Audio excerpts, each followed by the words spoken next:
स्वागत है आपका। आपके साथ मैं हूं शिल्पा रावत। यूपी में बसों को लेकर सियासत के बीच कांग्रेस महासचिव प्रियंका गांधी वाड्रा ने योगी सरकार पर निशाना साधा।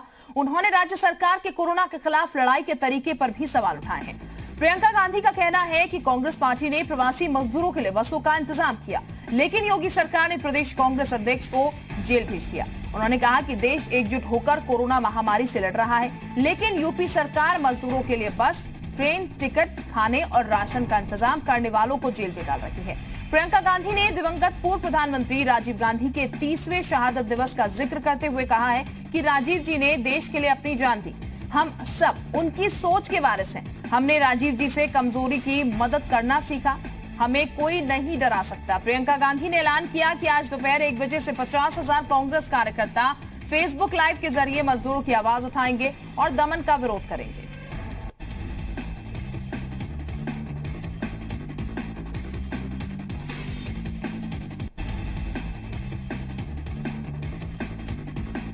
तो कोरोना के खिलाफ लड़ाई के तरीके पर सवाल जो है वो प्रियंका गांधी ने उठाया है। कांग्रेस ने मजदूरों के लिए बस का इंतजाम किया। मजदूरों के लिए बसों का इंतजाम करने वालों को योगी सरकार को भेजा गया था, बावजूद उसके योगी सरकार की तरफ से परमिशन नहीं डाली गई। आज फेसबुक लाइव के जरिए 50,000 कार्यकर्ता कांग्रेस की आवाज उठाते हुए नजर आएंगे मजदूरों की। तो ये हम आपको बता दें कि लगातार कांग्रेस की तरफ से ये दावे हो रहे हैं कि उनकी तरफ से बसेस का इंतजाम किया गया है, लेकिन दूसरी तरफ ये कहा जा रहा है उनकी तरफ से कि सरकार जो है वो नहीं चाहती है कि कांग्रेस ये बसें भेज पाए। सरकार परमिशन यहाँ पर नहीं दे रही है, लेकिन सरकार के भी अपने तर्क है। यहाँ पर सरकार की तरफ से भी तमाम बातें जो हैं वो कही गई हैं। और इस वक्त ज्यादा जानकारी के साथ विशाल हमारे साथ जुड़ चुके हैं। विशाल, लगातार ये जो पूरा सियासी ड्रामा चल रहा है, अब कांग्रेस का एक स्टेप इसमें और आगे। कांग्रेस ये कह रही है अब फेसबुक लाइव के जरिए मजदूरों की आवाज उठाने की कोशिश कांग्रेस करती हुई आज नजर आएगी।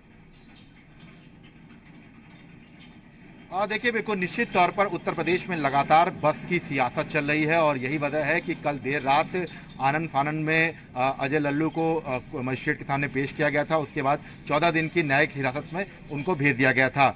अब सबसे पहले मैं आपको तस्वीर दिखा दूं कि मैं इस वक्त लखनऊ के कांग्रेस कार्यालय के बाहर मौजूद हूं और यहां पर चूंकि आज प्रियंका गांधी ने ये आह्वान किया है कि तमाम जो लोग हैं, जो कांग्रेस के कार्यकर्ता हैं, वो करीब जो है 1 के आसपास फेसबुक लाइव के जरिए श्रमिकों की आवाज़ उठाएंगे। फिलहाल एहतियातन जो है आप देख सकते हैं कि कांग्रेस कार्यालय के बाहर पीएससी बल और पुलिस बल तैनात कर दिया गया है ताकि किसी भी तरह से कोई भी यहां पर लोग इकट्ठा ना हो सकें, चूंकि प्रदर्शन की आशंका बनी हुई है, जिसको देखते हुए एहतियातन जो है यहां पर पुलिस बल और पीएससी बल तैनात कर दिया गया है। किसी भी हाल में यहां पर भीड़ इकट्ठी ना हो, इसके लिए विशेष तौर पर जो चूंकि कांग्रेस कार्यालय के आसपास का जो इलाका है आप देख सकते हैं कि तमाम जगहों पर जो है पुलिस बल टुकड़ियों में जो है खड़ा है। एक चीज जो बहुत खास है कि आज इस पूरे मुद्दे को लेकर कांग्रेस फेसबुक लाइव के जरिए तमाम श्रमिकों की बात रखेगी। इसके लिए बाकायदा प्रियंका गांधी ने आज ये मैसेज भेजा है कि आज राजीव गांधी जी का शहादत दिवस है। ऐसे में इसको लेकर आज जो है तमाम जो कांग्रेस के कार्यकर्ता हैं वो यूपी की सरकार के खिलाफ श्रमिकों के पक्ष में अपनी बात फेसबुक लाइव करेंगे और इसके लिए उन्होंने पंजीकरण कराने के लिए कहा है। बाकायदा जो कांग्रेस का जो मीडिया सेल है, सोशल सेल है, उनको ये कहा है कि उनको पूरी डिटेल दिया जाए। इसके साथ साथ कल जिस तरह से अजय लल्लू को गिरफ्तार किया गया था, न्यायिक हिरासत में भेजा गया था और वहां पर जहां वो अस्थायी जेल में रखे गए थे तेलीबाग इलाके में, वहां पर कुछ कार्यकर्ताओं ने प्रदर्शन किया था, जिसको देखते हुए फिलहाल प्रदर्शन आज ना हो, इसको देखते हुए फिलहाल पुलिस प्रशासन यहां पर जो है तैनात है। सुबह से ही यहां पर तमाम जो पुलिसकर्मी हैं वो मौजूद हैं। कल देर रात में भी यहाँ पर एक अच्छी खासी भीड़ इकट्ठा हो गई थी, जिसकी वजह से यहाँ पर जो पुलिस बल है वो भारी मात्रा में लगाना पड़ा था। अभी फिलहाल सन्नाटा है, लेकिन ये माना जा रहा है कि 10:30-11 बजे के आसपास यहाँ पर भी भीड़ इकट्ठी हो सकती है। चूँकि प्रियंका गांधी ने आह्वान किया है, अजय लल्लू को कल देर रात गिरफ्तार किया गया था, उसके बाद उनको मजिस्ट्रेट के सामने पेश किया गया था और पेश करने के बाद उनको जो है 14 दिन की न्यायिक हिरासत में भेज दिया गया था। फिलहाल उनको अस्थायी जेल जो लखनऊ की बनाई गई है तेलीबाग इलाके में, वहाँ पर रखा गया है।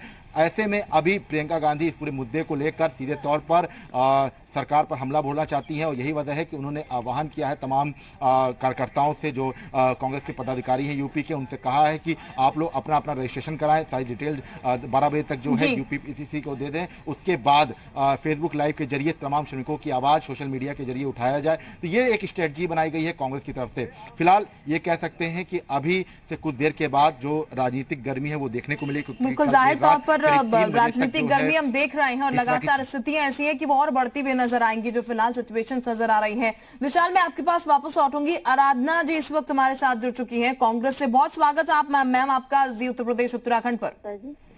आराधना जी, आज ये कहा जा रहा है कि 50 लाख तकरीबन 50,000 कार्यकर्ता होंगे जो कि फेसबुक लाइव के जरिए मजदूरों की आवाज उठाएंगे। जो स्थिति प्रदेश में बनी हुई है, जिस तरीके से कांग्रेस की तरफ से दावा किया गया कि बसेस का इंतजाम उन्होंने किया है प्रवासी मजदूरों के लिए, लेकिन उसका काउंटर करते हुए बीजेपी की तरफ से कहा गया, बीजेपी प्रवक्ताओं की तरफ से कहा गया कि बसेस सही कंडीशन में ही नहीं थी, उतनी बसेस ही नहीं थी। इन तमाम चीजों के बीच क्या मैम आपको लग रहा है उन मजदूरों का जिनके लिए आवाज उठाई जा रही है उनका भला हो पा रहा है? बिल्कुल नहीं। और ये कहीं ये गलती अगर उन मजदूरों की मदद नहीं हो पा रही है, सहायता नहीं पहुंच पा रही, तो कहीं ना कहीं इसके लिए सरकार जिम्मेदार है। हमने तो बसें लाइन अप करा दी थी जो फिजिकली वहाँ प्रेजेंट थे। आपके टीवी चैनल पर में भी दिखाया, बहुत सारे देश के टीवी चैनल्स ने दिखाया।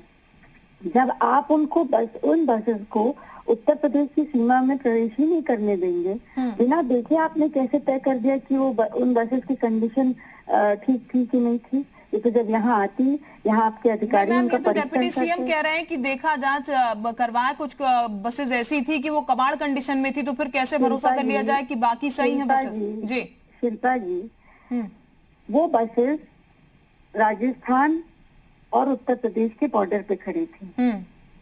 अभी वो उत्तर प्रदेश की सीमा में प्रवेश नहीं किया। क्या उत्तर प्रदेश के अधिकारी जिनको डिप्टी चीफ मिनिस्टर कह रहे हैं जिन्होंने देखा, क्या वो राजस्थान देखने गए थे? और अगर गए थे तो किसकी परमिशन से गए थे? नहीं मैम, नंबर्स कुछ होते हैं जिनके जरिए जानकारी निकल आती है चीजों की, और उन्हीं नंबर से शायद वो जानकारी की होगी, जाने की जरूरत तो शायद नहीं पड़ेगी, ऑनलाइन सब चीजें अवेल रहती हैं। कोई इस तरह की आप जो लिस्ट है हमने पब्लिक डोमेन में डाली है, हर किसी की जानकारी में है। वो लिस्ट से कहीं कुछ गाड़ियों में, लगभग 30 से 31 गाड़ियों में उनको सरकार को संशय है। मैम 469 का आंकड़ा दिया गया था तकरीबन, जिनमें ऑटो भी शामिल थे, टैक्सियां भी नॉर्मल शामिल थी। 469 टोटल आंकड़ा जो है वो दिया गया था डिप्टी सीएम की तरफ से, वो भी प्रेस कॉन्फ्रेंस करके। या तो आप ये कह दीजिए वो झूठ बोल रहे हैं? बिल्कुल, वो सरासर गलत है। मैं आपसे बता दूं, 200 गाड़ियों को उन्होंने कहा कि ये गाड़ियां वो हैं जो अनफिट हैं। अनफिट का मतलब होता है जो गाड़ियां जिनके पास फिटनेस सर्टिफिकेट नहीं है या उनका इंश्योरेंस लैप्स हो गया है, ये वो गाड़ियां अनफिट मानी जाती हैं। जो उन्होंने 200 गाड़ियों को, अब उनकी प्रेस कॉन्फ्रेंस में है कि 200 गाड़ियां अनफिट हैं। ठीक।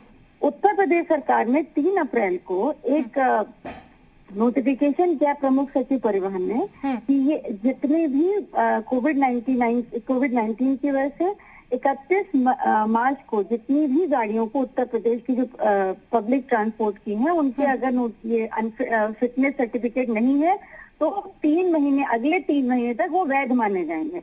और एमएचए की भी गाइडलाइन यही है।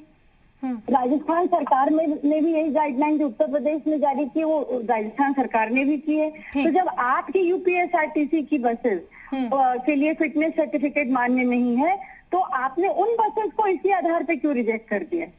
क्या आपके लिए मानना अलग है उत्तर प्रदेश की यूपीएसआरटीसी की बसेस के लिए, और जो बाहर से बसेस आ रही है उनके मानना अलग है?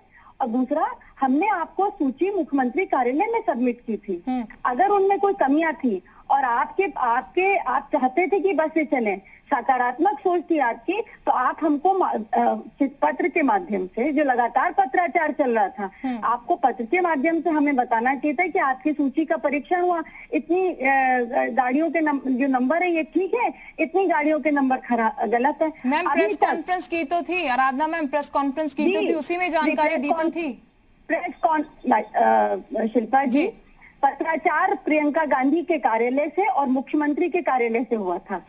क्यों जो पत्र एक दूसरे को लिखे गए थे। अगर आप वो उन गाड़ियों में कमी थी और आप चलाना चाहते तो आप हमें सूचना तो देते, हम वेरीफाई करते राजस्थान गवर्नमेंट से, हम उसके लिए जिम्मेदार होते। और फिर ये तो बहाना था उनका।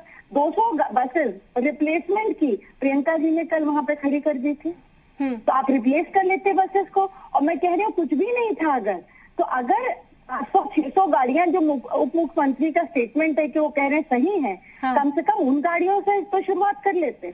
मैम सवाल यही है आराधना जी, जो बात आप कह रही हैं आपकी बात जायज है, मैं आपकी बात ऊपर रख रही हूँ, आपकी बात जायज है, आप मदद करने के इच्छुक थे, कांग्रेस पार्टी के लोग बिल्कुल सही, और इस वक्त विपक्ष को आना चाहिए मदद करने के लिए, लेकिन जो सिचुएशन बन रही है उसमें मैं आपसे ये जानने की कोशिश कर रही हूँ, डिप्टी सीएम तो कह रहे हैं आप मदद कर रहे हैं तो हम बाकायदा लिख के भेजेंगे ये कि कांग्रेस ने इतनी बसेस दी है मदद के लिए और ये कांग्रेस की बसेस हैं, लेकिन सवाल ये कि डिप्टी सीएम ये बोल रहे हैं कि अगर इतनी बसेस कबाड़ स्थिति में है तो बाकी बसेस को मैं चलाने की परमिशन किस बेसिस पे दे दूं, किस बेसिस में प्रवासी मजदूरों को उसमें बिठाऊं, अगर कोई हादसा खुदा ना खास्ता हो जाता है तो क्या कांग्रेस इसकी जिम्मेवार होगी, क्या कांग्रेस रिस्पॉन्सिबिलिटी लेगी, क्योंकि फिटनेस सर्टिफिकेट नहीं दिया गया है, या तो आप लोग फिटनेस सर्टिफिकेट दे दीजिए उन्हें।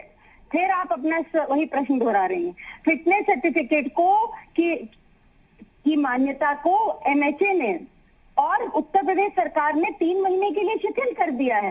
यही तो मेरा कहना है कि आप खुद ही कह चुके हैं कि 3 महीने के लिए अगर किसी के पास फिटनेस सर्टिफिकेट नहीं है तो उसको 3 महीने का समय दिया जाएगा रिन्यूअल के लिए, तो इन गाड़ियों को क्यों नहीं दिया जा रहा है वो समय, ये मेरा सवाल है जी। और दूसरी बात, जहां तक डिप्टी चीफ मिनिस्टर ने कहा कि हम पत्र देंगे, हमें पत्र की आवश्यकता नहीं है। हमारी प्रियंका गांधी जी ने तो ये तक कह दिया कि आप इसमें अपने झंडे बैनर पोस्टर लगा लीजिए, पर कम से कम प्रवासी मजदूरों को सुरक्षित घर पहुंचाने के लिए इन बसेस का इस्तेमाल तो कीजिए।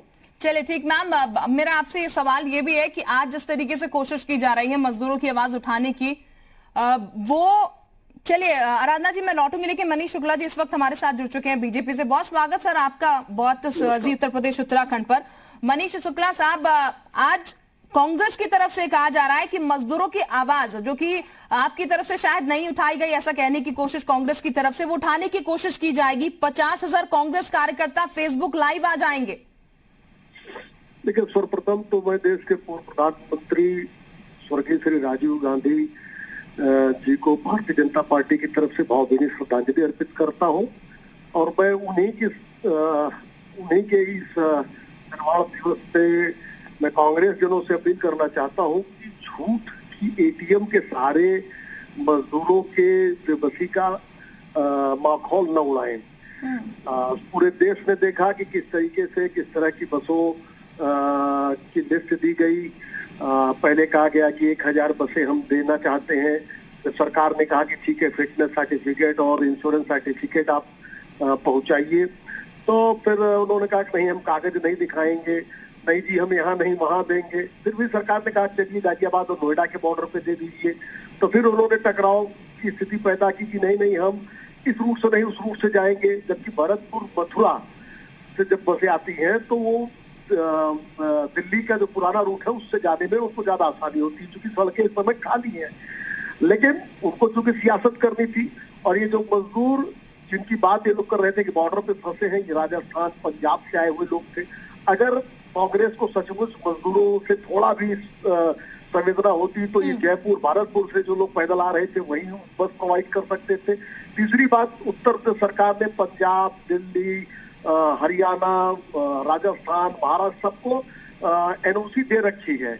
अगर सरकार ये मामला होता, लेकिन क्योंकि उनको क्रेडिट लेनी थी, राजस्थान सरकार को क्रेडिट नहीं देनी थी, क्योंकि ये उनका इंटरनल झगड़ा है। प्रियंका जी और राहुल गांधी को ही नेता बनाना है, अशोक गहलोत और कैप्टन अमरिंदर को क्रेडिट न मिल जाए, इसलिए उन्होंने सरकार से सरकार का समन्वय नहीं किया, बीच में पार्टी को ले आए। और लिस्ट के बारे में सभी लोग जान चुके हैं, ऑटो, 2 व्हीलर, बिना फिटनेस की गाड़ियां। तो कांग्रेस जनों से आज अपील मेरी है कि कम से कम स्वर्गीय राजीव गांधी जी के निर्वाण दिवस को मैं तो झूठ न बोले, इस दिन तो झूठी राजनीति न करे। अगर उनको बिल्कुल सर, सवाल यही है, राजनीति दोनों ही तरफ से नहीं होनी चाहिए, बस मकसद सिर्फ इतना है कि जो प्रवासी मजदूर फंसे हुए हैं बॉर्डर्स पर, गुस्सा दिख रहा है उनका, पैदल चल रहे हैं, मजबूर हैं, उनकी कम से कम इस बीच मदद हो जानी चाहिए, उनको मदद मिल जानी चाहिए। बहुत शुक्रिया मनीष जी आपका जुड़ने के लिए। आराधना जी आप भी जुड़ी, बहुत शुक्रिया। विशाल हमारे सहयोगी हमारे साथ जुड़े थे, विशाल आपका भी बहुत शुक्रिया।